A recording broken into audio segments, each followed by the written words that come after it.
Cassa bien cassa. Toute parole est parole. La parole est facile et difficile. Qui veut parler doit parler clair et vrai. Si l'histoire que nous évoquons est vraie, c'est qu'on nous a dit la vérité. Si elle n'est pas vraie, nous n'avons pas menti. Mais ceux qui nous l'ont communiqué ont menti. Bienvenue à Il nous en parle, le podcast où nous explorons des sujets fascinants avec passion et expertise. Je suis votre hôte, Inous, et je suis ravi de vous accueillir dans cet espace où la curiosité rencontre la conversation. Préparez-vous à plonger dans des discussions enrichissantes et à découvrir de nouvelles perspectives. Merci de nous rejoindre pour cette aventure intellectuelle. Cassa bien cassa. Toute parole est parole. Qui veut parler doit parler clair et vrai. Dans cet épisode, nous parlons de citoyenneté, de l'engagement politique des jeunes et des médias digitaux en Afrique. Nous parlons également de stratégie, de politique pour attirer les jeunes vers les médias digitaux. Nous aborderons également un dernier point qui nous semble assez important, sans faux fuyant, la culture du buzz sur les médias sociaux comme élément stratégique de dissimulation d'une action politique susceptible d'être contestée par l'opinion publique. Ce podcast est factuel, loin de toutes les théories inapplicables au contexte africain. Et avec nous, aujourd'hui, nous avons Khadija et Israël Guebo. Bonjour à tous, bonsoir à tous, pardon. Merci. Donc, je commence par ça. Merci de m'avoir convié à participer à cette discussion. Je suis Zoko Sebe Khadija, je suis enseignante, chercheur, spécialiste de la communication publique et gouvernementale. Et puis, je suis ravie d'avoir été conviée pour échanger sur tout ce qui est engagement civique et puis participation citoyenne des jeunes à l'ère du digital. Parfait. En tout cas, c'est un honneur pour nous de vous avoir en tout cas sur ce plateau. Et donc, avec nous, Israël. Bonsoir à tout le monde et bonsoir à tous les web auditeurs de ce podcast. Très heureux d'y prendre part. Deux choses en introduction. Déjà, te remercier, Inous, de m'y associer. Et puis la deuxième chose, dire qu'en 2008, en Côte d'Ivoire, on lançait les premiers podcasts à l'époque. C'était à l'époque de la floraison des blogs. Je suis très content de voir qu'aujourd'hui, il y a cette résurgence donc, de ce phénomène-là. C'est tant mieux pour la liberté d'expression et pour la démocratisation de la parole. Je suis Israël Guebo, je suis communicant, journaliste, professionnel du numérique, homme politique désormais, écrivain à mes heures perdues, et puis je suis un afro et un ivoire optimiste. Parfait. Ça plante en tout cas le décor par rapport à la manière dont on veut aborder le sujet aujourd'hui, parler d'engagement citoyen des jeunes, de comment est-ce qu'ils se positionnent aujourd'hui dans le paysage politique. Et donc, moi, j'aimerais vous demander dans un premier temps, Khadija, comment tu peux nous expliquer ce que signifie un engagement civique et politique pour un jeune aujourd'hui ? Ce que signifierait donc un engagement citoyen déjà, voilà. Moi, je définis déjà l'engagement citoyen. Je ne vais pas ajouter des jeunes, mais l'engagement citoyen tout court, comme, on va dire, cette volonté-là. Ça va même au-delà de la volonté, voilà. On va dire ce désir profond de se sentir concerné par ce qu'il se passe autour de nous, voilà, sur un territoire donné, de se sentir appartenir, voilà, à un écosystème, appartenir à une nation, appartenir à un pays.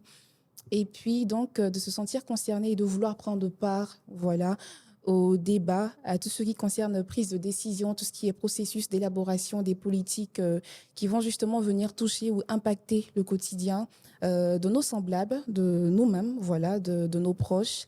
Je pense que c'est déjà comme ça que moi, je définirais l'engagement citoyen. Voilà. Parfait. En fait, de ce que je comprends, c'est que ta vision de l'engagement citoyen, c'est un engagement par action. Exactement. Des actions concrètes par rapport à tout ce qui tourne autour, en tout cas, de cette politique-là. Tout à fait. Parfait. Est-ce que, Israël, qu'est-ce que toi, tu en penses ? Oui, elle a totalement raison. Ça part de l'idée de la prise de conscience que nous avons des droits, des devoirs, mais aussi une responsabilité dans la marche du pays, dans le développement du pays, et qu'on ne doit pas être en marge de ce qui se fait. Et donc, on part de l'idée à un mouvement. Donc, on n'est pas... Parce qu'on peut avoir l'idée et rester statique. On parle d'engager. Engager, c'est se mettre en mouvement, se mettre en action. Et cela se traduit sur le terrain par des initiatives qui vont dans le sens communautaire. Après, quand on arrive sur le plan politique, c'est aussi la façon dont on influence par nos actions la gouvernance locale, nationale, régionale, comment est-ce qu'on on a une posture de critique vis-à-vis de ceux qui nous gouvernent et comment est-ce que parfois nous-mêmes, nous décidons de mettre à la tête de notre commune, de notre pays, les personnes qu'on veut nous gouverner. Donc, ça part vraiment de l'idée de l'aspiration pour arriver par des actions. Elles peuvent être citoyennes, mais aussi elles peuvent être politiques. D'accord. Bah ça donne du sens en tout cas de se positionner comme ça parce que derrière aussi ça peut nous faire penser que un citoyen qui s'engage activement au développement de l'attractivité de son territoire, c'est quelqu'un qui est en train de réaliser quelque chose qui va dans le sens même de son acte citoyen de manière générale. Oui, mais en fait, dans nos pays, c'est pas perçu comme ça. Toute action et toute action communautaire ou citoyenne, on vous dit tout de suite que vous voulez faire de la politique. Ouais. Ça peut être vrai après. Mais pas toujours. Je prends mon cas. Moi, avant de me lancer comme candidat à la mairie d'Abobo, on avait déjà une fondation avec laquelle on travaillait sur le terrain. D'accord. Donc, a priori, c'était vraiment des actions citoyennes, communautaires, adressées aux populations d'un quartier qui nous a vu grandir, dans lequel nous habitons. Et puis, oui, vient le moment où on se dit, à un moment donné, on critique un peu ce qui se fait par les gouvernants, mais il ne s'agit pas seulement de critiquer, il faut se mettre en action. Et se mettre en action, c'est aussi se dire que nous voulons être à la direction de la commune pour changer les choses, pour apporter un nouveau souffle, pour apporter une nouvelle vision. Donc, on passe de l'action citoyenne à l'action politique.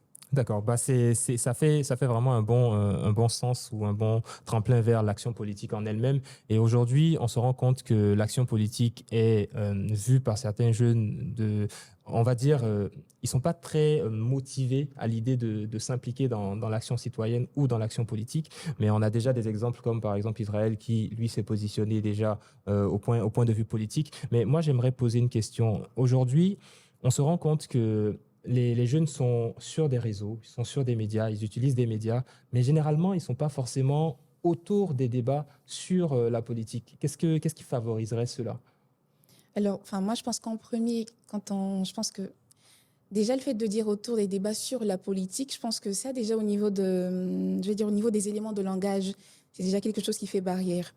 Moi, j'ai l'habitude de dire, donc dans mon environnement professionnel, tout comme à l'école avec les étudiants, que en fait, faire de la politique ou faire la politique, en soi, c'est pas quelque chose de cliché ou c'est pas quelque chose qui fait de nous donc des individus qui ont, on va dire, un calendrier bien défini, un agenda bien défini, qui ont des objectifs bien précis à atteindre, qui se disent, OK, il faut que je sois au-devant de quelque chose, il faut que je sois au-devant de telle communauté, ou au-devant de tel regroupement pour prendre des décisions. Il ne s'agit pas forcément de faire de la politique. Je pense que ce à quoi on est confronté aujourd'hui, je ne dirais pas qu'on est confronté à une jeunesse ivoirienne dépolitisée, il ne s'agit pas de ça.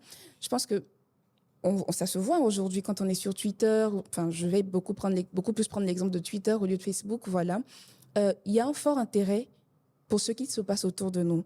Après, il y a une certaine pédagogie donc qui fait défaut, tant de la part donc des institutions qui doivent s'en charger que de la part, on va dire, des devanciers ou même des jeunes, voilà, qui s'y intéressent déjà auprès de ceux-là qui n'ont pas encore, on va dire, le réflexe, voilà, déjà de comprendre et de se dire qu'en fait, quand je m'intéresse aux décisions publiques, quand je m'intéresse aux affaires publiques, quand je m'intéresse aux projets gouvernementaux, à tout ce que l'État prend comme décision, à tout ce que l'État met en place comme initiative qui me concerne, c'est pas faire de la politique en soi.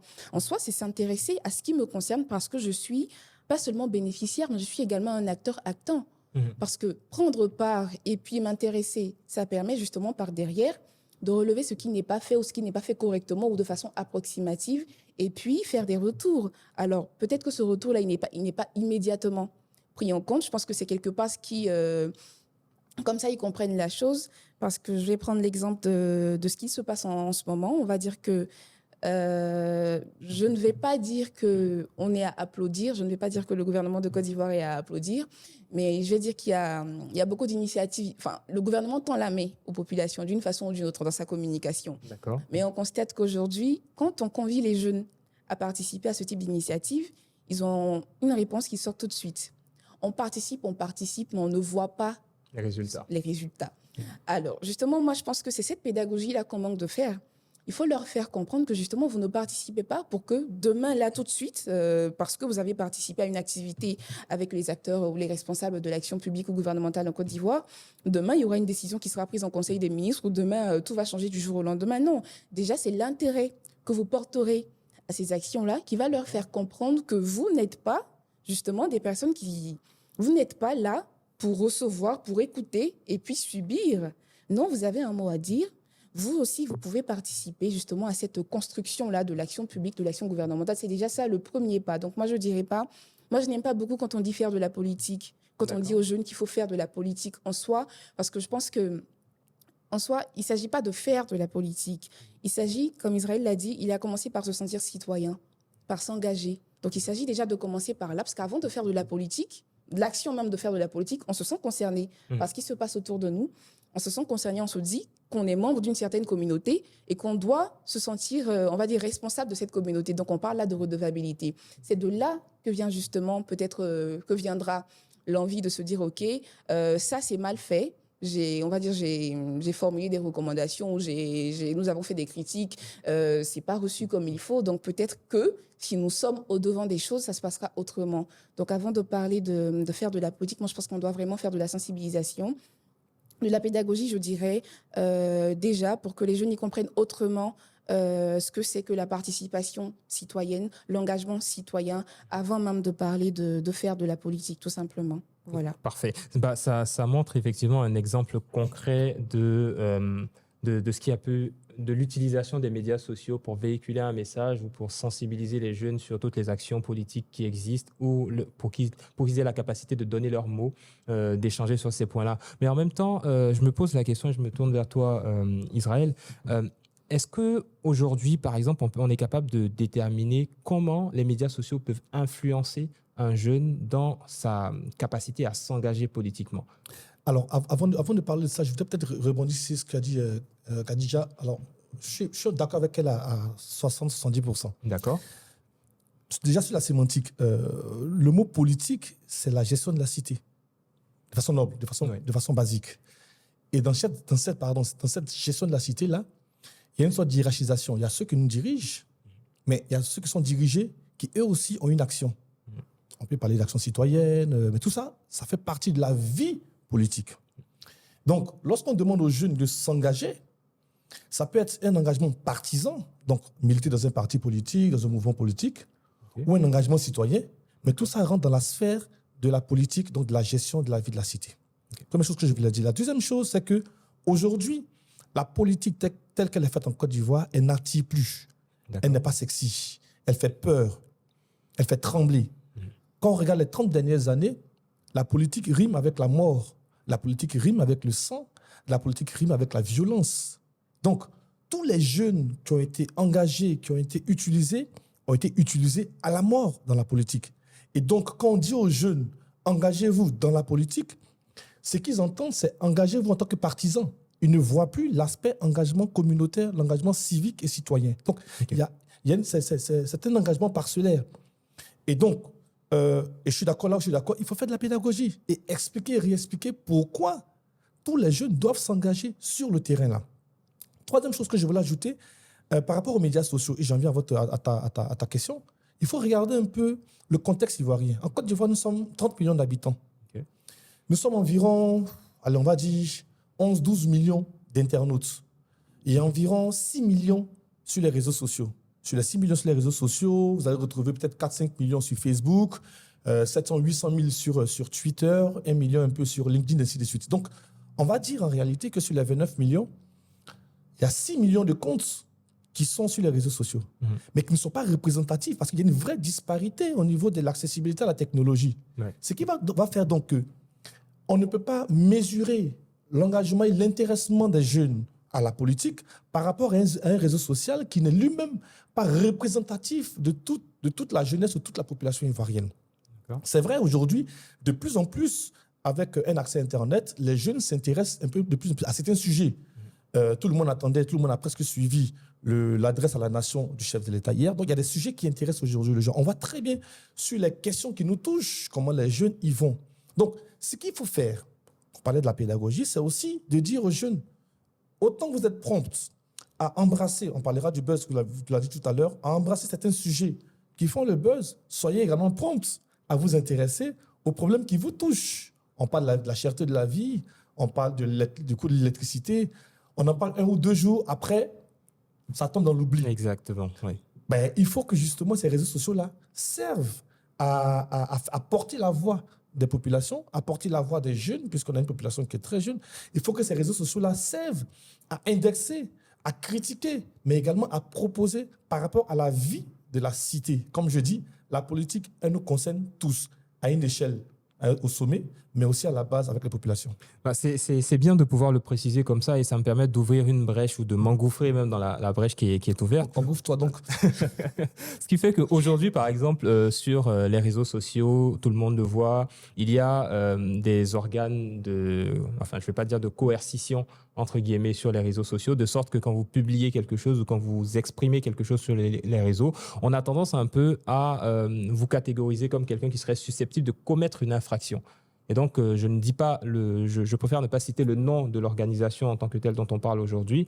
Mais tu peux. La réalité, c'est que cette organisation-là, de par sa posture, suscite certaines inquiétudes auprès des internautes qui se posent la question se disant « Mais en fait, j'ai mon réseau social, je veux l'utiliser à bon escient, je veux faire part de ma liberté d'expression, mais finalement… » Il y a des limites. Je peux me retrouver du jour au lendemain à l'ex-MACA qui est devenu le PPA. Le PPA. Le PPA. Il n'y a pas si derrière. Le PPA. Justement, je pensais à cet élément-là, je me suis dit non.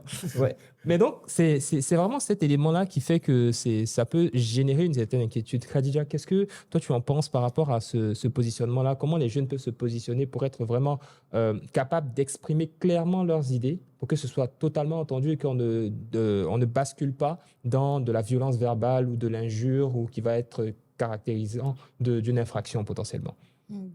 Alors, moi, je vais commencer par la parenthèse que tu as ouverte avec la PLCC, parce que voilà, c'est le nom de cette institution. Ouais. Je pense que ça, c'est une fausse excuse, hein. Je l'ai plusieurs fois dit sur Twitter, chaque fois qu'on a des interactions avec des petits frères ou des amis jeunes. L'excuse de la PLCC, à cause de laquelle on ne peut pas dire certaines choses, ou on ne veut pas dire certaines choses, je pense que c'est… certains se refugent, voilà, sous ça, parce que, je veux dire, on se suit mutuellement. Tu vois mes publications, moi je vois tes publications, je vois les publications de M. Guébo. À ce jour, je ne sais pas si pour lui, la PLCC, elle a déjà, je ne sais pas. Jamais. Mais moi, je n'ai jamais été, voilà. Et moi également, je n'ai jamais été interpellée par la PLCC à ce jour, hein, jamais. Ouais. Et même en interne, je n'ai jamais été interpellée par qui que ce soit par rapport à mes publications, encore que mes publications sont très tranchées. Je pense que voilà. Et toi non plus, je ne pense pas qu'une fois tu aies été interpellée par la PLCC. Donc je pense que ça, c'est une fausse excuse. Après… on a eu, je pense que le gouvernement a eu à communiquer sur ça. Ils ont eu à inviter la PLCC pour répondre justement de toutes ces, entre griffes, ces menaces-là. Ils ont été clairs là-dessus. Ce n'est pas des menaces, en fait, ce sont on va dire des interpellations.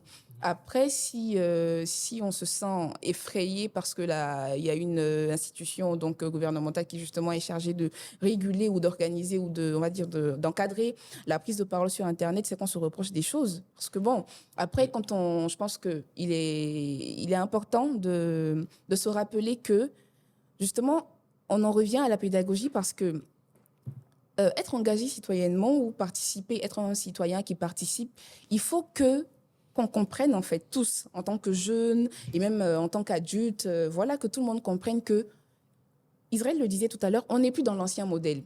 On a été en fait, parce qu'il y a ça aussi, la jeunesse ivoirienne a été habituée à un modèle de patriotisme un peu agressif. Justement, donc, ils se disent que quand ils n'insultent pas, quand ils n'utilisent pas certains propos, quand ils s'adressent aux responsables de l'action gouvernementale ou aux acteurs publics, ils ne sont pas en train de faire entre griffes, ils ne sont pas en train de donner leur avis, ils ne sont pas en train de dire ce qu'ils ont à dire. Alors que justement, c'est pas ça. Ça va de soi que si tu prends la parole sur Twitter ou sur Facebook, que tu insultes entre griffes, je vais parler comme ça, terre à terre, tu insultes le papa des gens, normal qu'on t'interpelle. Voilà. Exact. Tu ne peux pas traiter qui tu veux comme tu veux. Il y a une façon de s'adresser à des autorités, à des personnalités. Il y a des façons de s'adresser aux gens. Voilà. Ça devient une question Donc, je pense d'éducation, quoi, clairement. Je referme ainsi la parenthèse sur l'appel CC. Je pense qu'il ne faut pas. Voilà, ça, c'est une excuse, c'est une fuite en avant. Voilà. Après, pour en revenir à ta question, je pense que c'était de savoir comment est-ce que, justement, on pouvait se saisir donc, des médias sociaux, c'est ça, C'est ça. pour, on va dire, organiser ou favoriser donc, la participation citoyenne ici. Enfin, je ne sais pas comment dire ça. En fait, ça se fait déjà. Hein. Moi, sur Twitter, je vois une réelle dynamique. Enfin, voilà, les gens, ils s'expriment. C'est vrai que ça passe quand il y a un buzz le lendemain ou la semaine d'après. C'est vrai qu'on oublie.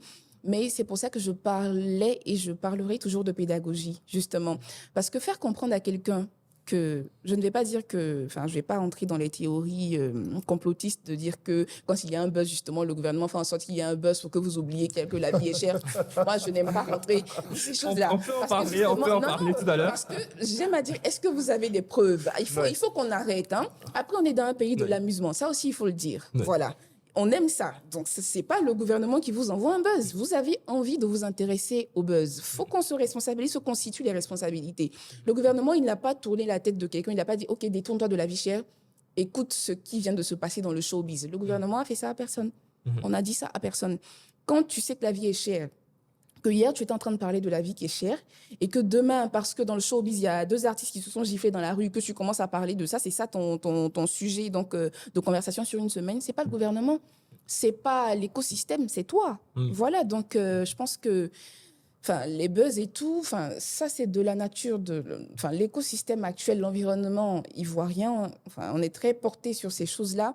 Ce sont des choses qui peuvent changer, mais c'est pas ce qui, on va dire, obstrue, on va dire, les échos de la participation citoyenne. Ce qu'il faut, justement, moi, je pense que ce qui nous manque, au-delà même de la question de pédagogie, c'est une certaine, on va dire, une certaine agrégation de la prise de parole citoyenne.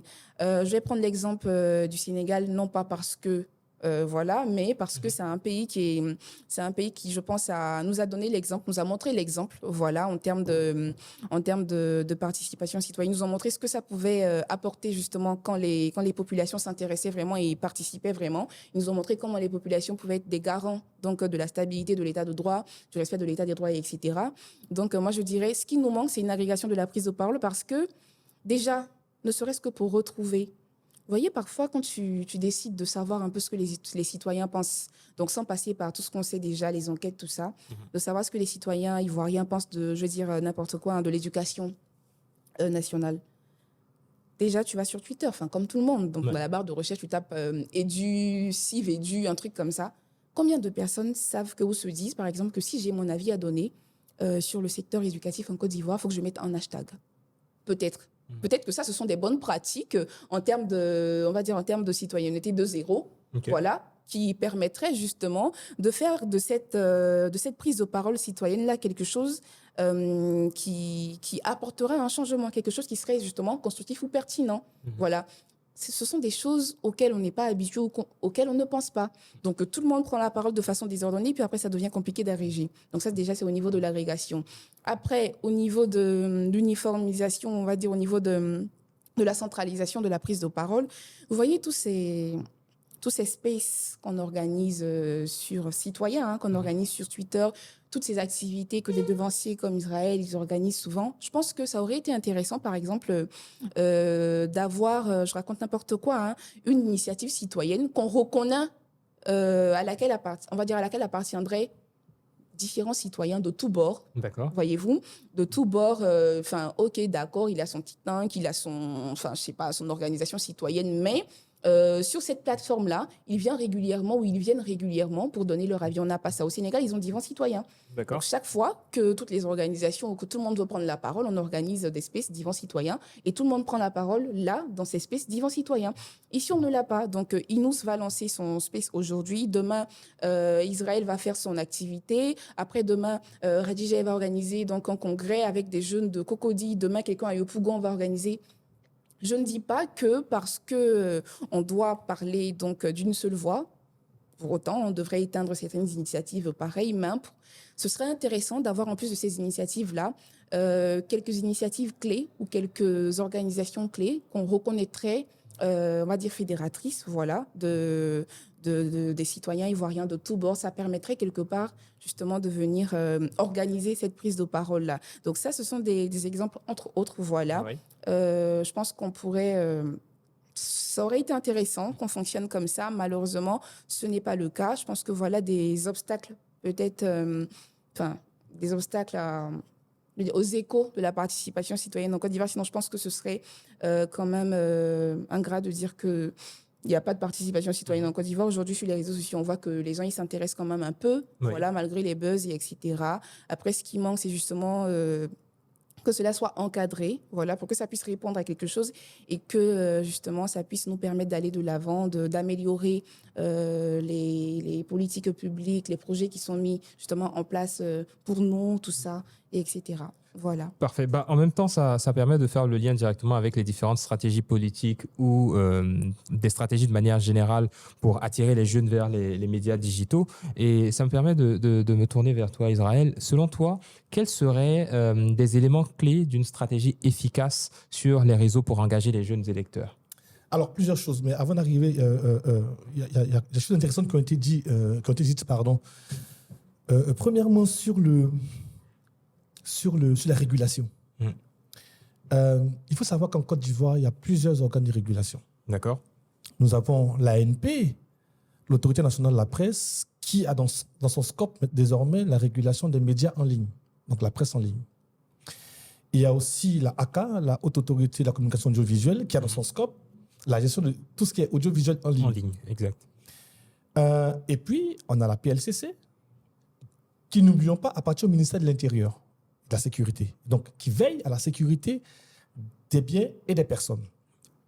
Avant, c'était dans le réel, sur le terrain. Aujourd'hui, les menaces sont aussi sur Internet. Donc, la responsabilité de l'État, c'est de garantir la sécurité des uns des autres. Je suis un fervent défenseur de la liberté d'expression et de la liberté d'opinion. Mais je dis toujours que notre liberté s'arrête là où commence celle des autres. Exact. En face de la liberté, je mets la responsabilité. On ne peut pas être libre de faire tout ce qu'on veut parce qu'en face de nous, nous avons des personnes. Beaucoup de personnes ont l'impression que sur Internet, nous sommes dans une sorte de no man's land où il n'y a pas de loi qui régit. Mais écoutez, toute action que vous faites dans le virtuel a des conséquences dans la vie réelle. Exact. Quand vous m'insultez ou vous me diffamez et que parce que vous m'avez diffamé, je perds mon emploi, je perds mon entreprise, je peux vous poursuivre. Il y a ce qu'on appelle l'article 382 du Code civil, dommages et intérêts. Parce que votre action sur Internet m'a fait perdre quelque chose ou a eu un impact négatif sur moi, je peux vous poursuivre. Mais allons plus loin, on perd au pénal. La diffamation est punie par la loi. L'appel au racisme, à la xénophobie est puni par la loi. Donc, c'est vrai que vous avez la liberté de faire ce que vous voulez ou de dire ce que vous voulez sur Internet, mais n'oubliez pas que les conséquences de vos actions peuvent vous pénaliser. Et ça, on doit le dire. Aujourd'hui, il y a eu 3 lois qui ont été votées en 2013. La loi sur la cybercriminalité, la loi sur la protection des données à caractère personnel et la loi sur les fausses informations. Désormais, en Côte d'Ivoire, la fausse information est punie. Qu'on soit dans le cas d'une mésinformation ou d'une désinformation, c'est de la fausse information. Pour expliquer un peu pour vos web auditeurs, la désinformation, c'est que je suis conscient que l'information que je vais donner, elle est tronquée, elle est fausse et j'ai l'intention de nuire. Okay. La mésinformation, c'est que je prends une fausse information, je pense qu'elle est vraie et de mauvaise foi, je la diffuse. Mais dans tous les cas, je suis victime d'une fake news et d'une fausse information. Et donc, c'est puni par la loi. Donc, on a besoin aujourd'hui de faire, je reviens à ce que tu disais, de faire de la pédagogie, de faire de l'éducation. Parce qu'aujourd'hui, malheureusement, entre l'usage qui est fait des médias sociaux ou des réseaux sociaux et les sanctions qui sont brandies, il y a un fossé qui reste pour l'éducation et la sensibilisation. Il n'y a pas aujourd'hui un vrai programme d'éducation aux médias et à l'information. Et d'ailleurs, aujourd'hui, on parle beaucoup de Twitter. Mais les Ivoiriens ne sont pas en majorité sur Twitter. Ils sont sur TikTok. Exact. Ils sont sur TikTok. On a à peine 800, 900 000 sur Twitter. Combien d'Ivoiriens aujourd'hui savent comment fonctionne Twitter? Mais WhatsApp, le groupe WhatsApp, et TikTok, ça cartonne. Clairement. Ça cartonne parce que c'est facile à comprendre, ainsi de suite. Donc, derrière, et ça m'amène à ta question, la stratégie qu'il faut, c'est aussi de comprendre comment fonctionnent les consommateurs de l'information digitale aujourd'hui. D'accord. Et d'aller sur leur terrain. En 2020, lorsqu'il y avait la crise du Covid-19, je me suis rendu compte que il y avait un manque au niveau de la communication. C'est-à-dire qu'on attendait à 20h le point du gouvernement Oui. pour annoncer les morts et les mesures barrières. Mais au milieu, toute la journée, là, mais les fake news se répandaient sur les réseaux sociaux. Moi, j'ai lancé une web radio sur WhatsApp, un petit format, et on a eu près de 8000, 9000 personnes qui, tous les soirs, avaient l'information. Et lorsque les mesures barrières, on avait fait des petites capsules comme ça qu'on diffusait. Donc, on a aussi besoin de pouvoir aller sur le terrain des citoyens. Il faut les attirer. Je pense qu'aujourd'hui, la participation citoyenne et peut-être politique doit sortir des médias, des réseaux sociaux classiques. Facebook, un peu en perte de vitesse. Twitter, ça fait trop élitiste. Mais regardons comment est-ce que TikTok peut être mis à profit. Et Snapchat éventuellement. Ouais. Snapchat, c'est pas très répandu. C'est pas très répandu. Mais vraiment, je dis Instagram, TikTok, c'est le truc. Attends, on a l'épisode d'aujourd'hui avec Mika Paul. Je vais pas dire ce qui vient derrière, mais c'est un phénomène. Clairement. Comment quelqu'un, un jeune, arrive à brasser 200 000 presque. Attends, comment il fait? Simplement parce qu'il y a quelque chose qui intéresse. Donc, comme je dis, rendons la politique sexy, rendons l'action citoyenne sexy par l'éducation et par la pédagogie. Disons aux gens, voici comment et voici à quoi ça sert de s'engager pour son pays, de s'engager pour sa commune, de s'engager pour sa région. En ce moment-là, emmenons du contenu qui les intéresse. Sortons de la communication institutionnelle où on a un tonton qui vient en veste, gros ventre, devant, nous dit bon, mesdames et messieurs, ainsi de suite. Mais utilisons des visages qui parlent, utilisons des méthodes, faisons des petites capsules vidéo de 30 secondes, d'1 minute, de l'animation avec de la musique. Enfin, de l'infographie, rendons notre communication citoyenne sexy, attirons les jeunes. Ce sont les jeunes qui ont besoin d'entendre ce message-là. Et donc, si on veut leur parler, utilisons leur langage, utilisons leurs canaux de communication, utilisons leur façon de communiquer. D'accord. Bah ça fait le bon lien directement parce que tout à l'heure, quand on parle de personnes qui vont intervenir, de personnes qui vont véhiculer le message, on peut clairement tomber dans la relation qu'on peut avoir avec les influenceurs ou la relation des politiques avec ceux qui sont considérés, entre guillemets, comme des influenceurs. Donc, Khadija, est-ce que, par exemple, toi, tu pourrais nous parler de l'importance de collaborer avec des influenceurs pour pouvoir véhiculer des messages politiques, mais des messages politiques pas partisans? Justement, pour qu'on participe à l'expression qu'Israël a dit tout à l'heure, c'est de déterminer la politique qui est de construire l'action dans la cité. Enfin, tout à fait. Enfin, je pense que c'est faisable. Après, il y a un problème de mentalité. D'accord. Il y a un problème de mentalité et là, je vais parler par expérience. Il y a un problème de mentalité. Ce n'est pas ce qui n'est pas fait. Okay. C'est pas il n'y a pas de... Je veux dire, il y a... Au-delà de la volonté, il y a une réelle... je veux dire, il y a un premier pas même qui s'est fait. Je pense que le gouvernement a tendu la main, enfin, plusieurs fois, à ces influenceurs-là. En tant que citoyens, en tant que devanciers, plusieurs d'entre nous avons tendu la main, justement, à ces influenceurs-là. Le problème, c'est que... Moi, je vais vous donner un exemple clair. Vous voyez, on est un peu... Et ça va peut-être nous ramener à ce qu'on disait au départ, Israël et moi, ça va encore nous ramener à la question de pédagogie sur... mais c'est le bon fil conducteur, voilà. C'est sûr. Parce que, vous voyez, on est dans un pays où, même quand on décide donc d'utiliser ou de s'appuyer sur les influenceurs, tout ça, pour relayer donc les messages, on va dire à caractère public, donc les messages d'intérêt commun, tout ça, ceux-là, ces influenceurs-là, ils n'ont pas la fibre citoyenne ou, on va dire, le niveau d'engagement qu'il faut pour se dire, ah ben tiens, moi, quand je fais ça, je participe à ma façon, on va dire, à la construction. À l'effort national. Exactement. Ils n'ont pas cette fibre, justement, citoyenne. Je sais que vous me direz peut-être... Israël va peut-être me dire, mais après, c'est leur boulot, je sais, l'homme de communication, lui va peut-être me dire, OK, il faut peut-être que le... Voilà. Mais moi, je pense que on n'en est même pas encore là, parce qu'on est encore au stade où, quand tu contactes un influenceur ou quand tu contactes même des populations, figurez-vous qu'on est au stade où, lorsque le gouvernement décide d'aller vers les populations, c'est-à-dire on n'envoie pas les populations vers le gouvernement décide d'aller vers les populations. Donc, tu dirais peut-être, je raconte n'importe quoi, des jeunes de Yopougon ou des jeunes de la commune d'Atekoubé. Écoutez, c'est des jeunes. Donc, le ministre de la Jeunesse, je raconte n'importe quoi, c'est un exemple. Le ministre de la Jeunesse, le ministre des Sports et la ministre de l'Éducation nationale, et puis le ministre de l'Emploi, je raconte n'importe quoi, vont venir vers vous. Vous allez leur dire ce qui ne va pas, les problèmes que vous avez. Et puis à partir de ça, on va voir ce qui peut être fait. Ces jeunes-là vont vous demander, est-ce qu'il y a la prime de transport? Donc, est-ce que quand on va venir, on aura des primes de transport? Derrière, il y a quoi? Donc, on n'est même pas encore au niveau où on pourra peut-être parler. Ça, c'est même pas les influenceurs, hein, là, c'est les jeunes. Donc, c'est pas des influenceurs. Exact. Donc, on n'est même pas encore au niveau où les jeunes vont se dire, ah ben tiens, ça, c'est une perche qu'on nous tend. Donc, à nous de saisir cette perche-là pour ceci, cela, et etc. On en vient maintenant aux influenceurs. Donc, tu vas décider de contacter des influenceurs. Donc, tu vas identifier peut-être des influenceurs clés selon, on va dire, selon leur cible, selon les thématiques qui touchent à leur audience, justement, parce que bon, tu vas pas choisir des influenceurs comme ça. Et puis, tu vas leur dire, ah ben, tenez, voici tel programme gouvernemental ou tel programme public, voilà.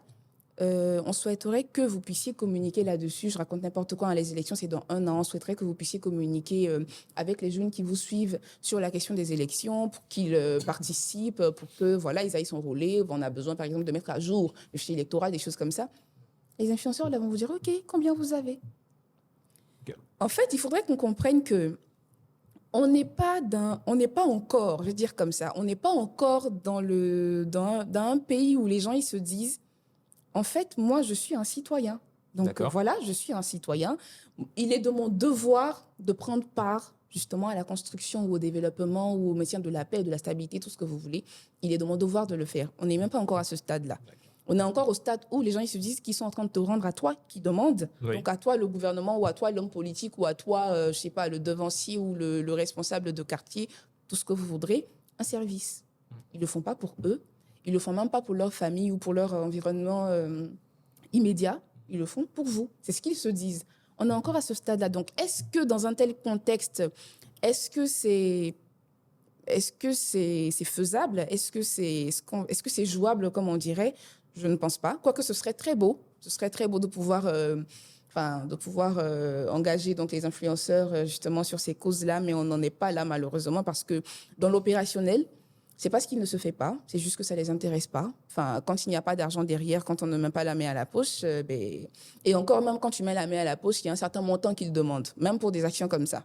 Donc, je pense que c'est un peu difficile parce que bon, on se dirait peut-être que oui, si le gouvernement ou si l'État ou si, voilà, s'ils acceptent de mettre la main à la poche pour des choses, qui révèlent donc du divertissement, pourquoi est-ce qu'ils mettraient pas la main à la poche pour que les influenceurs justement, oui.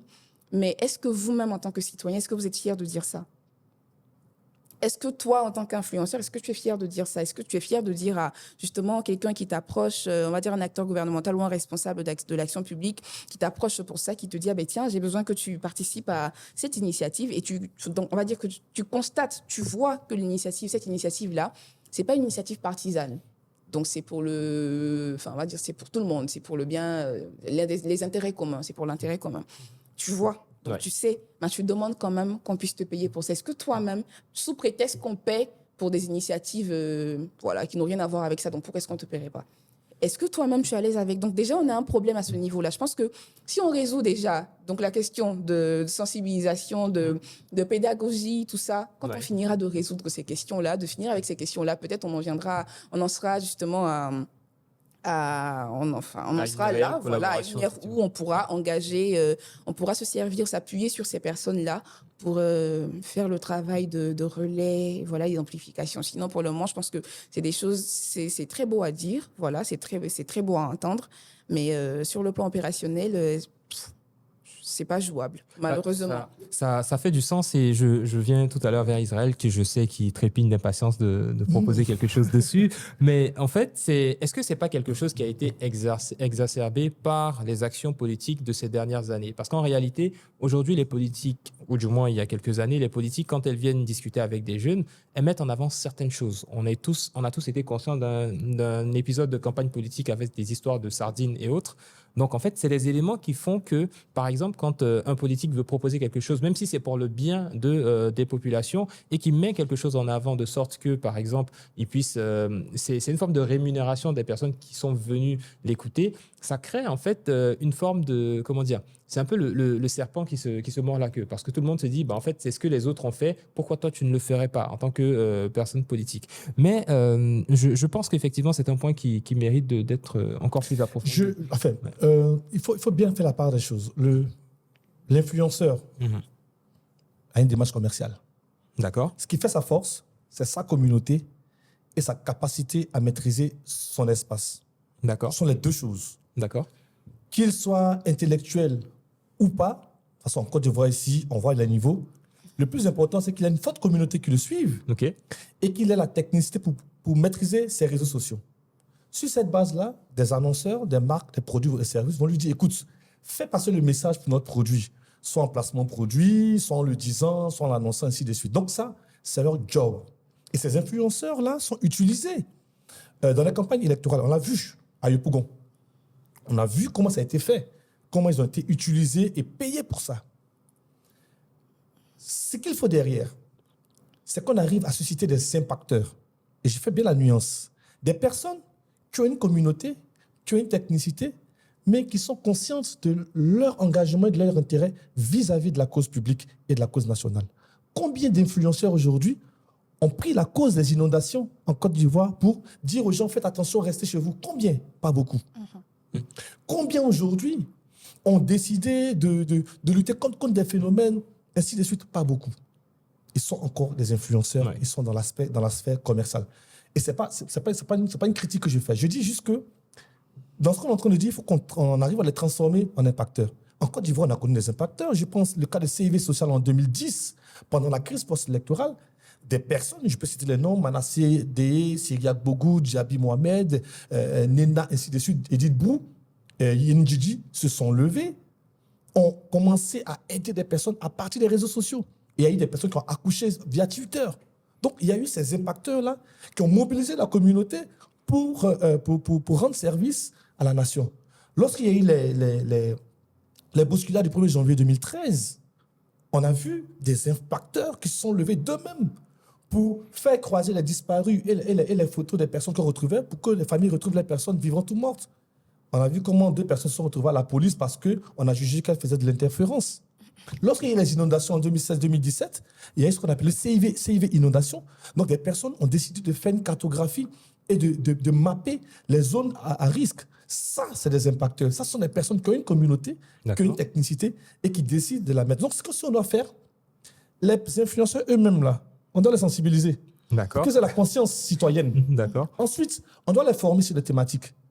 Oui, sur l'inondation, oui, sur la campagne électorale. Attends, lorsque il y a des élections qui arrivent, bientôt on va ouvrir la révision de la liste électorale. Mais leur rôle, c'est aussi de leur dire, jeunes, allez vous inscrire sur la liste électorale. C'est vrai. Ce message-là, il n'est pas partisan, il est national.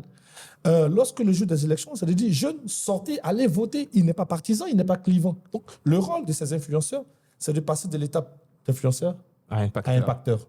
Bah c'est vraiment un bon mot, en tout cas, qui est présenté. On devrait envoyer toute cette catégorie d'influenceurs qui ont de fortes communautés et qui se font entendre à passer le cap d'influenceurs au cap d'impacteurs. C'est vraiment un très bon point. J'aime bien ce terme que tu utilises. Ça me permet d'intervenir sur une interrogation parce qu'on tire un peu, malheureusement, allègrement, à la fin de notre session. On en a encore pour quelques minutes. Mais il y a des points qui me semblent assez intéressants qu'on devrait pouvoir mettre en avant.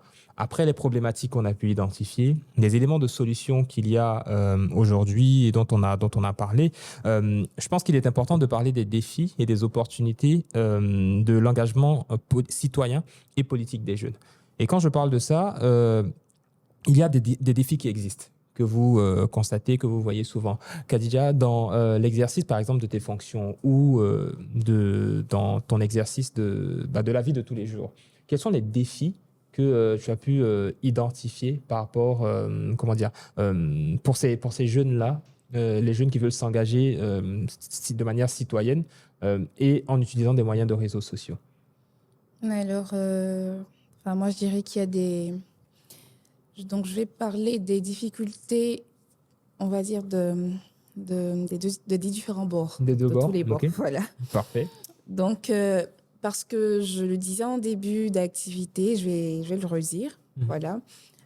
Ce serait pas correct de dire aujourd'hui que le gouvernement ne fait pas des efforts de sensibilisation ou de communication pour favoriser la participation citoyenne. Et je ne le dis pas parce que je travaille, je ne le dis pas mais c'est ça, tout à je fait le dis vrai parce que parce c'est que vrai. Voilà. ouais, moi je participe même Parce que à ces événements. quand je regarde dans la sous-région, donc dans nos pays frères, Oui, les efforts de communication entrepris par le gouvernement de Côte d'Ivoire, moi je fais le tour, hein, en commençant par le Sénégal, d'accord. le Mali à côté, je ne vois pas de gouvernement qui soit inscrit dans la même dynamique, à part le gouvernement béninois qui communique beaucoup avec les populations. Même le gouvernement sénégalais, on va dire que là-bas, la participation citoyenne, elle est vraiment citoyenne. Donc, ce n'est pas le D'accord. gouvernement qui favorise la participation citoyenne, ce sont les citoyens eux-mêmes qui ont décidé qu'ils D'accord. devraient se faire entendre. Voilà. Ok. Donc, à part le Bénin, il n'y en a pas donc de gouvernement dans la sous-région ouest-africaine qui communique autant ou qui crée des cadres, justement, pour favoriser la participation citoyenne. Parce que on aura beau dire tout ce qu'on veut, mais moi, parfois, je dis au bureau, ce n'est pas le travail du gouvernement de faire ça.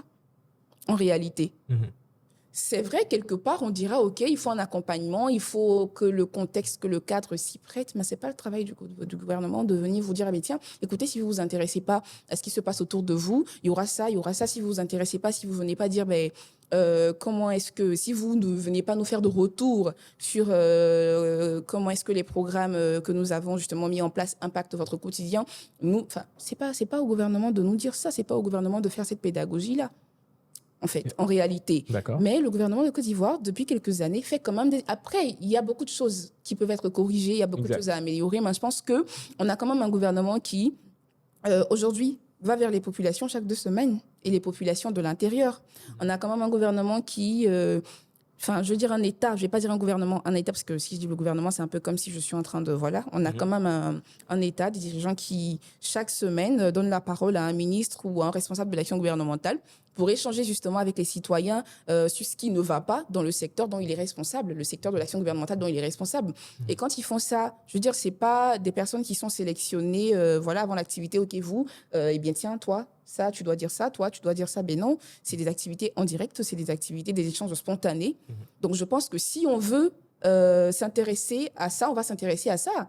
J'ai fait un tweet une fois, j'ai dit qu'on est au courant chaque fois qu'il y a je vais prendre l'exemple de Nicapol, Israël en parlait tout à l'heure, chaque fois qu'il y a un live de Nicapol, par exemple, ou je vais raconter n'importe quoi, un influenceur qui nous intéresse, on sait. Donc, on active la cloche, la notification, on sait que quand on veut savoir, on sait. On veut participer au live. Mais ça nous coûte quoi, justement, de savoir, justement, quand est-ce que le gouvernement va nous donner la parole pour dire ce qu'on a à dire. C'est vrai. Donc, après, malgré ces efforts-là qui sont faits, je vais en venir justement aux défis et aux obstacles qui sont à lever. Du côté du gouvernement, il y a, on va dire, le problème de communication entre eux et les populations. Pour que les populations s'intéressent, il faut déjà prendre en compte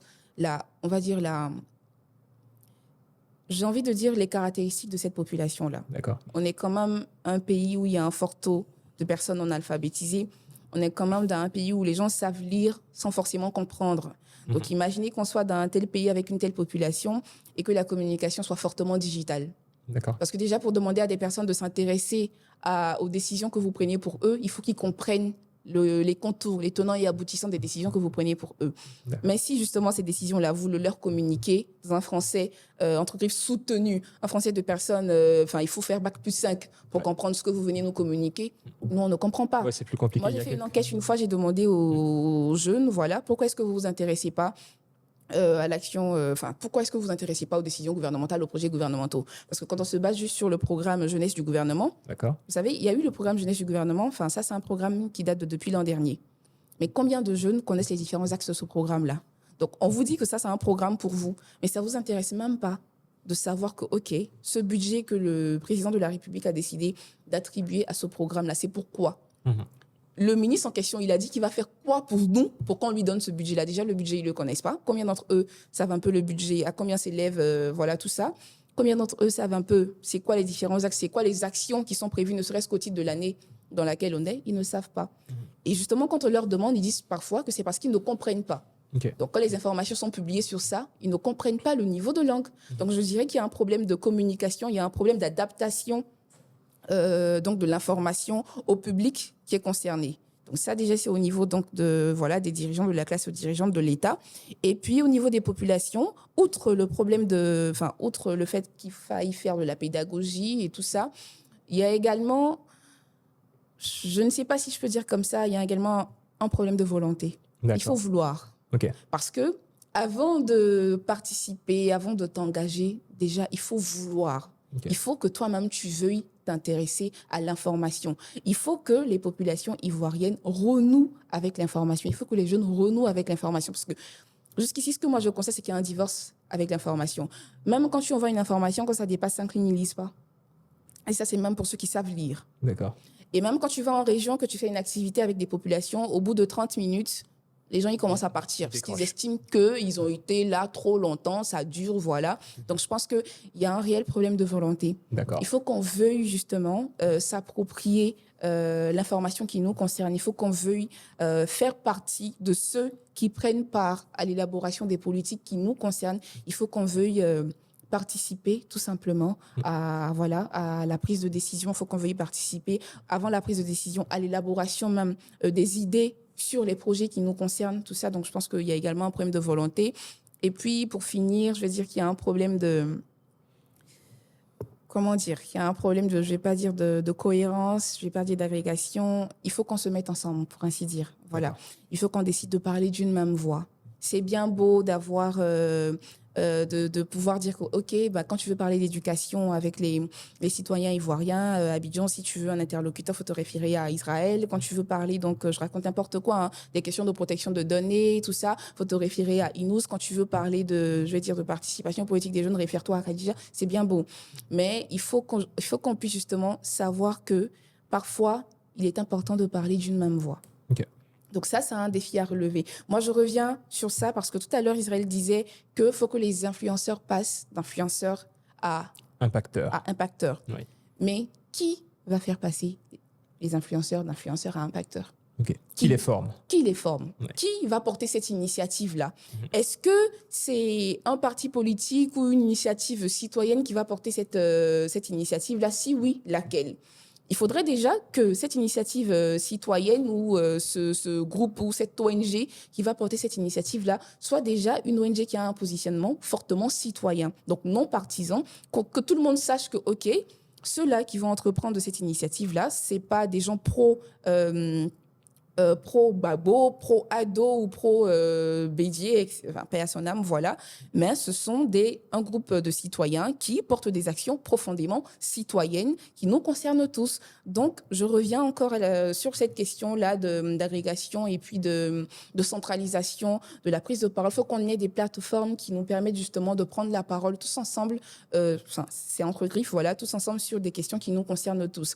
Une plateforme qui justement puisse se charger de faire ces petites activités là, de formation, d'accompagnement, de sensibilisation, voilà, auprès des jeunes, auprès de tout le monde, et que cette plateforme-là soit profondément citoyenne, donc dénuée de toute, on va dire, de toute sensibilité politique, voilà, et puis qu'on puisse tous, que le gouvernement, enfin toutes les parties prenantes, donc le gouvernement, les populations, les PTF, etc., que toutes les parties prenantes puissent savoir qu'en Côte d'Ivoire, si tu veux t'appuyer sur un groupe, sur une plateforme ou sur une initiative pour faire des actions citoyennes, pour sensibiliser, accompagner, former, etc., réfère-toi, quand il s'agit d'éducation, réfère-toi à telle plateforme, quand il s'agit de santé, réfère-toi à telle plateforme, ou alors tout simplement réfère-toi à cette plateforme-là X, par exemple, pour t'adresser aux citoyens ou pour remonter donc les besoins des citoyens, faire les retours citoyens au gouvernement. Réfère-toi à cette plateforme-là qui agrège justement ce contenu-là et qui se charge donc de porter cette initiative citoyenne. Effectivement, je trouve que c'est très intéressant de pouvoir poser cette question-là, le qui va faire le lien entre plusieurs personnes ou entre les influenceurs pour passer d'influenceurs à impacteurs. Le qui, c'est relié directement aussi à cet enjeu de participation citoyenne que nous avons aujourd'hui. Mais en même temps, ça me permet de te poser la question à toi, Israël, de par ta casquette déjà d'homme politique qui a concouru au suffrage il y a quelques années quelques mois. Oui. Quelques mois même, quelques mois. Donc, en fait, ma question, elle est à deux volets. Dans un premier temps, déjà, j'aimerais savoir comment est-ce que, aujourd'hui, par exemple, les jeunes peuvent surmonter la méfiance et le cynisme envers les processus politiques traditionnels. Parce qu'aujourd'hui, quand on est sur des médias sociaux, généralement, les gens, les jeunes, où il y a beaucoup de personnes qui ont tendance à dire ou à croire que quand on leur donne une information, c'est parce qu'on veut en cacher une autre. Donc ça, c'est un élément qu'il faut prendre en considération. Et le second volet de ma question, c'est quand on parlait de participation citoyenne tout à l'heure, je sais que tu es sur une initiative citoyenne, une initiative locale qui a un fort impact. Donc, j'aimerais bien que tu nous en parles aussi. D'accord, je vais revenir un peu en arrière sur les défis et sur les opportunités des médias sociaux pour l'engagement citoyen. Mais avant, Khadija a dit tout à l'heure que c'est pas au gouvernement d'informer, d'aller vers les populations. C'est vrai en partie. Il y a ce qu'on appelle la reddition des comptes. D'accord. Lorsqu'on vous élit, lorsqu'on vous choisit, vous avez l'obligation de nous dire et de nous rendre compte de ce que vous êtes en train de faire. Vous avez cette redevabilité-là. Donc, de la part du gouvernement, c'est normal qu'ils nous disent, écoutez, voilà ce qu'on a fait, voilà, c'est comme notre argent qu'ils utilisent. Donc, c'est l'argent public, voilà ce qui est fait, voilà ce qui est fait. Mais c'est aussi de la responsabilité des citoyens d'interroger la gouvernance. Donc, de dire, OK, vous avez été élu, vous êtes au pouvoir, maire, conseiller régional, ministre, président, rendez-nous compte. Et c'est là où, quand le gouvernement n'a pas suffisamment de plateformes, c'est là où Internet devient intéressant. Parce que si c'est le maire à Salé Tchemoko qui régulièrement, je le vois, rassemble ses populations pour leur rendre compte de ce qu'il fait. Mais ce n'est pas fait partout. Okay. Quelle est la force qu'a le citoyen d'interroger son maire, son député ou son ministre? Mais c'est les réseaux sociaux. De dire, aujourd'hui, j'ouvre le débat. C'est une opportunité. Donc, en termes d'opportunité, les réseaux sociaux permettent d'amplifier la voix des citoyens. Deuxièmement, elle permet de toucher le maximum de personnes, donc d'embrasser plus de personnes, parce qu'il y a une sorte... les réseaux sociaux aujourd'hui ont gommé les frontières géographiques. Donc, je peux aujourd'hui, à partir d'ici, m'adresser à d'autres jeunes, dire, écoutez, voilà ce qui se passe, qu'est-ce qu'on fait, discutons. Deuxièmement, c'est une plateforme qui leur offre la possibilité de s'exprimer. Je voulais quand même relever 3 défis. Le premier défi, c'est celui de la désinformation. Aujourd'hui, sur les réseaux sociaux, c'est l'usine à désinformation. Et parfois, les hommes politiques sont ceux qui fabriquent la désinformation pour attaquer notre camp politique. Deuxième défi, c'est la difficulté à transformer l'engagement en ligne en un engagement sur le terrain. Vous avez parfois 100 000, 1 million de personnes qui vous suivent sur Internet, mais quand vous avez une activité sur le terrain, vous avez 4, 5, 6 personnes. Dernière chose, dernier défi, c'est la disparité qu'il y a au niveau de la connectivité. Beaucoup de choses se font à Abidjan parce que les gens sont hyper connectés. Mais ceux qui sont à l'intérieur du pays, dans les zones rurales, c'est compliqué pour elles. Alors, pour revenir à ta question sur comment faire en sorte que les personnes, enfin les citoyens, sortent un peu du cadre traditionnel de cette communication. Je dis il faut la rendre sexy. Il faut la rendre sexy, il faut s'adapter. Il faut la rendre moins institutionnelle. Il faut comprendre ce que veulent les jeunes. Il faut les interroger parfois. C'est vrai qu'on accuse beaucoup les jeunes de ne pas se mettre en action, de rester attentistes, tout ça. Mais je pense aussi que, et ça c'est notre débat qu'on pourra ouvrir un jour, il y a une sorte de centralisation de l'action au niveau de la communication institutionnelle. Parce que finalement, qui doit s'adresser aux populations dans les villes et dans les villages? Mais c'est la collectivité locale. Mais quand le gouvernement, donc l'exécutif, veut aller jusque là-bas, c'est compliqué. Il faut donner la possibilité aux collectivités décentralisées de prendre en charge le relais de la communication institutionnelle.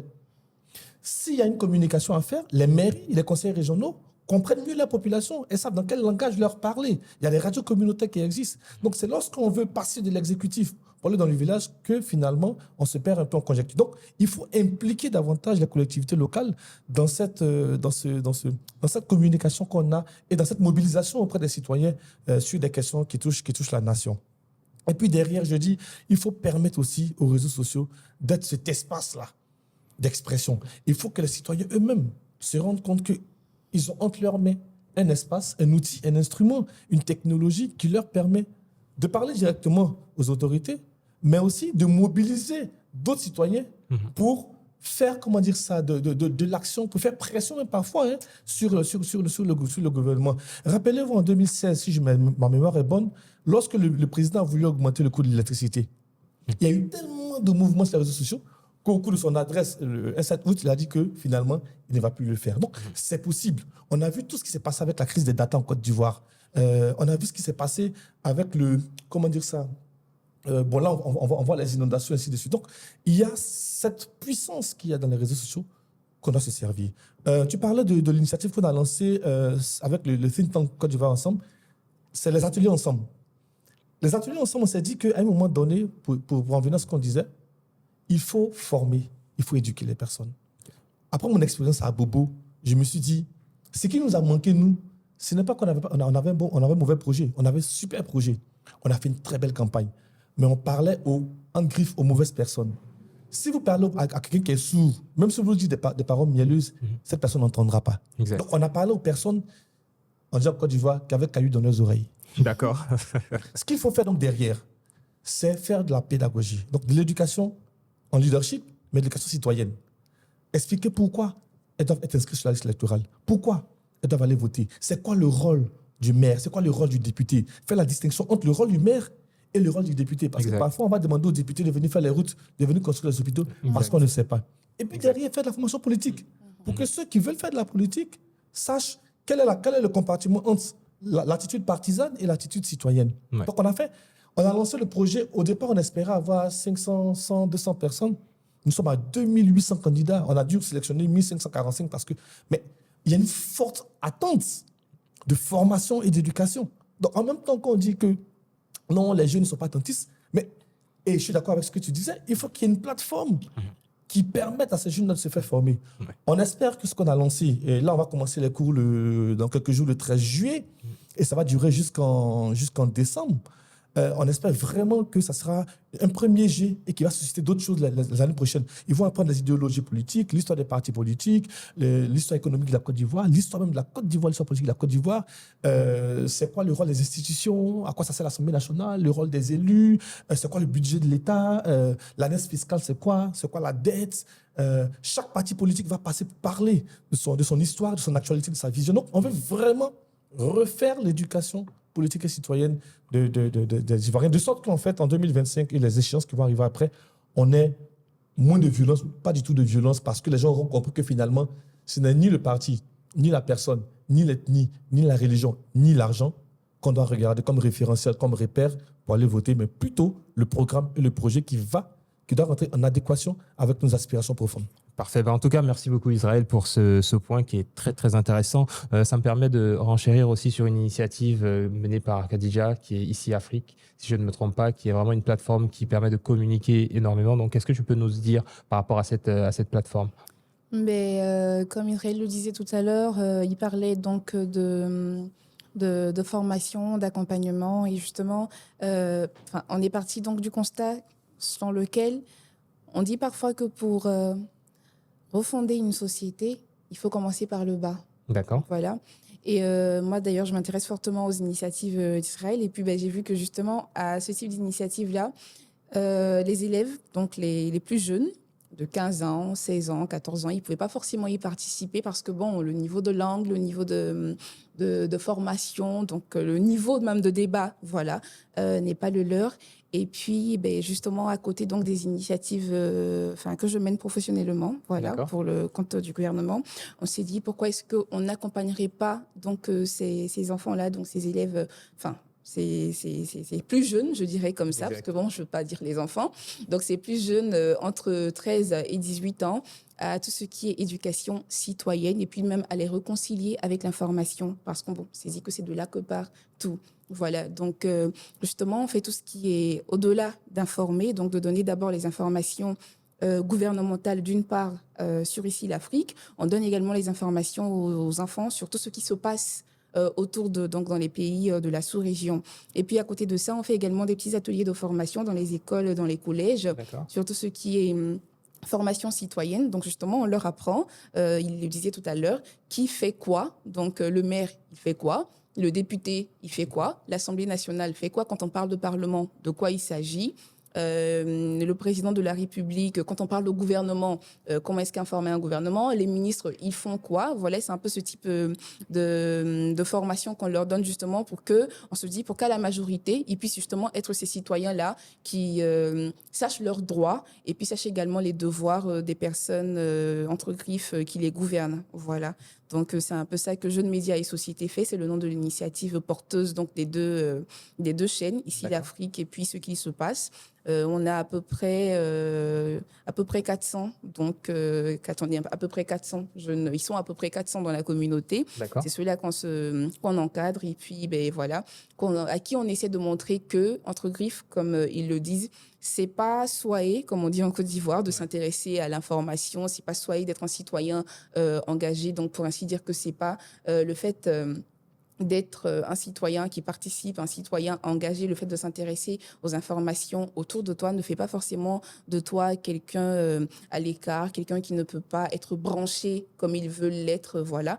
Bien au contraire, ça fait de toi quelqu'un qui est branché mais qui est concentré. Donc voilà, c'est d'ailleurs le hashtag qu'on utilise sur les réseaux sociaux, jeunes branchés, main concentrés, pour leur montrer que justement, c'est pas...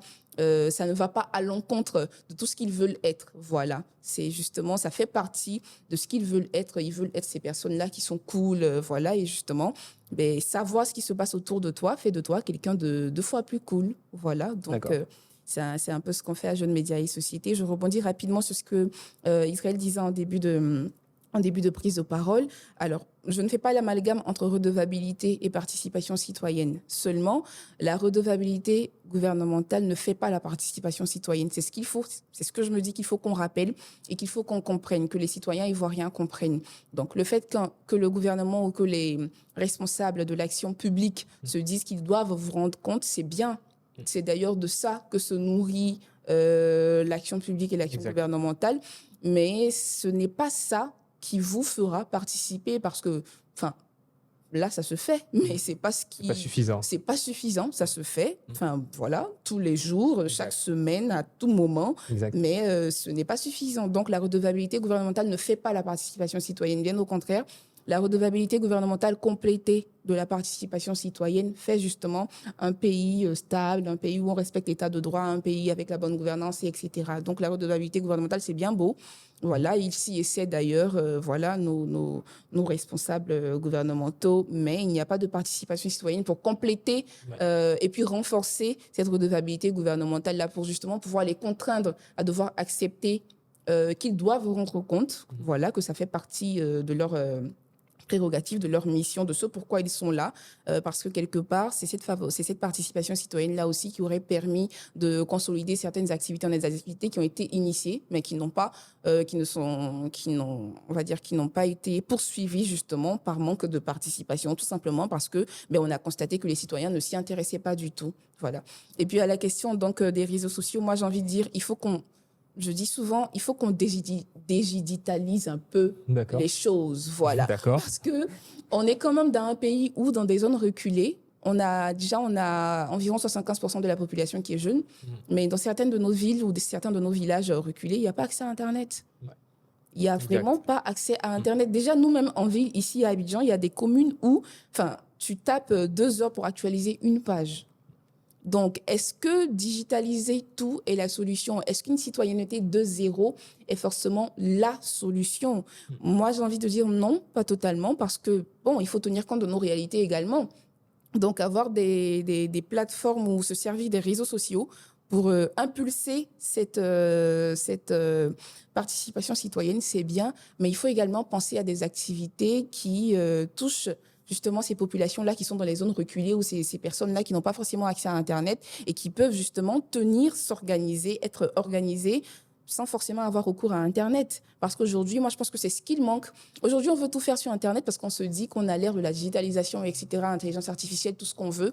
C'est bien beau. Mais n'oublions pas que nous sommes dans des pays, j'ai pas envie de dire comme ça, mais quelque peu, c'est maintenant qu'on s'inscrit dans la dynamique, du numérique et tout. Exactement. Donc, à vouloir tout digitaliser, on perd une partie de la population, on perd une partie des citoyens qui ont peut-être cette volonté-là, mais qui n'ont pas les moyens que nous avons, justement, qui ne peuvent pas utiliser ces moyens-là pour participer entre griffes.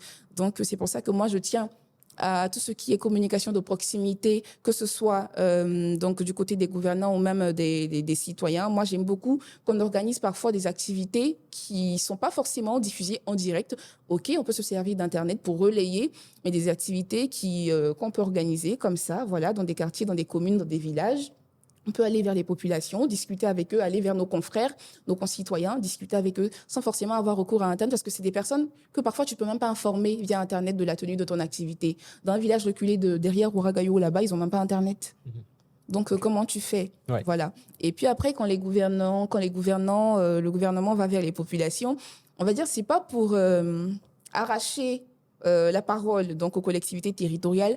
Il faut également qu'on se dise peut-être que on devra finir par accepter ou par comprendre que peut-être, enfin ça je le dis pour le gouvernement, que ces collectivités ou ces personnes au devant donc de ces collectivités-là ont besoin également de pédagogie, donc de formation, d'accompagnement pour comprendre que c'est de leur responsabilité justement d'initier le dialogue avec les populations afin de faire remonter les informations parce que ça c'est ce qu'ils ne font pas. Okay. Ça, c'est ce qu'ils ne font pas, malgré tout ce qui est dit, malgré la dynamique qui a impulsé, c'est ce qu'ils ne font pas. Et c'est peut-être là où la participation citoyenne ou l'intérêt des citoyens peut-être serait venu les contraindre à le faire. Voyez-vous ? Parce que là, aujourd'hui, quand les représentants donc, du gouvernement se rendent dans ces communes-là, dans ces villages-là, dans ces localités. Ils convient justement toutes ces collectivités territoriales. Ils sont là, ils leur disent justement, on vous donne la parole, on donne la parole à votre population. Vous avez également la parole, dites-nous ce qui se fait. C'est justement parce qu'il n'y a pas déjà cette initiative qui est faite à l'échelle locale. D'accord. Okay. Ça ne se fait pas. Donc peut-être que si ça se faisait, ça éviterait donc ce déplacement-là d'environ 3 à 4 membres du gouvernement qui se déplacent avec leurs équipes. Voilà, tout ce qu'il faut, qui se rendent là-bas pour 2-3 jours pour des activités pareilles. Peut-être que ça participerait donc de faire certaines économies. Et puis bon. Et puis surtout, ça renforce concrètement la décentralisation. Quelque part, voilà. Mais c'est ce qui ne se fait pas. Donc. Enfin, ouais, en même temps que les populations ont besoin d'accompagnement, peut-être que ces personnes-là, préfets, députés, enfin, je sais pas, présidents de conseil régional, tout ça, ces collectivités territoriales ont besoin également d'accompagnement, de pédagogie pour comprendre ce que c'est que la redevabilité, comprendre ce que c'est que la participation citoyenne, quels en sont les leviers justement pour pouvoir faire de la prise de parole citoyenne quelque chose qui construit ou qui co-construit l'action publique ou l'action gouvernementale en faveur du maintien de la paix et de la stabilité. Voilà. Parfait. En tout cas, c'est très intéressant ce que tu nous dis, Khadija. Merci beaucoup à toi aussi, Israël. Je pense qu'on tire à la fin de notre... Juste une minute, sans refaire le débat sur la collectivité territoriale. Déjà, il faut faire la différence entre la collectivité déconcentrée et décentralisée. Donc, les préfets, c'est vraiment l'administration déconcentrée. Ils représentent le chef de l'État dans l'exécutif. Il faut bien comprendre comment fonctionnent aujourd'hui les maires et les mairies. On ne laisse travailler les maires que lorsque ces maires-là sont dans le camp du parti politique. Malheureusement. Les mairies n'ont pas de budget propre à elles. Elles vont collecter les fonds, les reverser à l'État, qui après... Selon que tu sois dans mon camp ou pas, je te reverse à toi. Donc parfois, on handicape presque exprès une collectivité territoriale pour garder la main et permettre à des ministres de partis parler directement à leur population et leur fermer la bouche. Donc, c'est un gros débat qu'on peut ouvrir un autre jour. Je dis qu'il faut faire de la décentralisation véritable. Il faut laisser les collectivités territoriales travailler. C'est-à-dire que au niveau du budget, mais aussi au niveau des actions qu'elles veulent faire sur le terrain. Parce que parfois, si le maire n'est pas en acquaintance, ou n'est pas en alliance, ou n'est pas en mariage avec le gouvernement en place, il y aura beaucoup de problèmes au travail. On a vu comment aujourd'hui, certains enfants de la transhumance politique, simplement parce qu'ils espéraient qu'il y ait une route pour profiler, un foyer de jeunes qui est organisé, une radio qui est construite chez elles. Parce que oui, je suis d'accord, Internet ne va pas partout. Il faut permettre à ce jeune de se retrouver, d'avoir des canaux qui lui permettent de pouvoir communiquer. Parfait. En tout cas, vraiment, merci beaucoup à tous les deux pour votre présence aujourd'hui, pour ce podcast. On va juste terminer pour chacun de vous avec un livre que vous nous recommandez ou que vous êtes en train de lire ou que vous avez déjà lu, qui vous semble assez pertinent. Khadija ? D'accord. Alors moi, j'ai recommandé un ouvrage que j'ai lu aux premières heures de mon intéressement à tout ce qui est participation citoyenne, engagement des jeunes. C'est un ouvrage de Madame Ramayad, voilà, qui s'intitule « Lettres à la jeunesse ». D'accord. Voilà. J'ai beaucoup aimé cet ouvrage parce que c'est le premier ouvrage que j'ai lu qui m'a fait comprendre que il ne fallait pas m'excuser avec mon âge. Voilà. D'accord. Que l'âge n'était pas une excuse et qu'en tant que jeune, j'avais mon rôle à jouer. Voilà, dans la part, enfin, on va dire dans le développement de ma communauté, dans le maintien de la stabilité et de la paix dans mon pays, que j'avais véritablement un rôle à jouer, à différentes échelles d'ailleurs, pour que je sois véritablement cet acteur de changement. C'est cet ouvrage-là qui m'a fait comprendre énormément de choses sur différents secteurs d'ailleurs, tant au niveau de l'éducation, tant au niveau de l'économie, de la santé. C'est vraiment un ouvrage où l'auteur nous parle aux jeunes un peu comme si je l'avais donc en face de moi et qu'il était en train de me sermonner, voilà, limite, et puis de me donner des conseils, de me dire ce qu'il faut faire et comment est-ce que je pouvais donc me servir de mon pouvoir qui est justement mon âge, donc le fait que je sois jeune pour être catalyseur de changement. Parfait, Voilà, excellent. c'est cet ouvrage-là. Parfait, Israël. Alors, je recommanderais un livre que je suis en train de lire en ce moment qui s'appelle Les Peuples, D'accord. l'histoire de la lutte des classes, qui est écrit par Paul Cohen-Sitz, qui est vraiment un livre qui décrit l'environnement idéologique politique actuel en France, D'accord. avec la dislocation de la gauche, la concentration du pouvoir entre 8 milliardaires qui maintiennent la presse, et comment est-ce que le pouvoir exécutif travaille à submerger les populations, et pourquoi est-ce que les populations doivent se lever, se révolter, réclamer leur pouvoir. Et c'est un livre qui est très intéressant, d'ailleurs je le recommande pour tous ceux qui s'intéressent à la politique et aux idéologies politiques. D'accord, bah écoute, en tout cas, merci à toi Merci. et merci à toi aussi, Khadija. Moi, je terminerai en recommandant le livre de Gauze qui est sorti le 13 mai, si je ne me trompe pas, Les Portes. Donc, c'est un livre qui est très, très intéressant. Si vous avez l'occasion de l'acheter, achetez-le. Je vous remercie à tous, chers auditeurs, chers web auditeurs, pour ce moment que nous avons passé ensemble, plus d'une heure. C'était très intéressant. On a parlé énormément de participation citoyenne, d'action, d'engagement, de défis, et on espère en tout cas que ça pourra permettre de créer une certaine émulation pour que chaque jeune, derrière son téléphone, derrière son ordinateur, soit capable de se saisir des sujets qui intéressent sa communauté, qui intéressent son pays, qui intéressent la vie dans la cité de manière concrète. En tout cas, merci à tous. Merci à vous deux pour votre présence. Merci et puis pour on se dit à l'invitation. très vite. À très bientôt. Merci, à bientôt.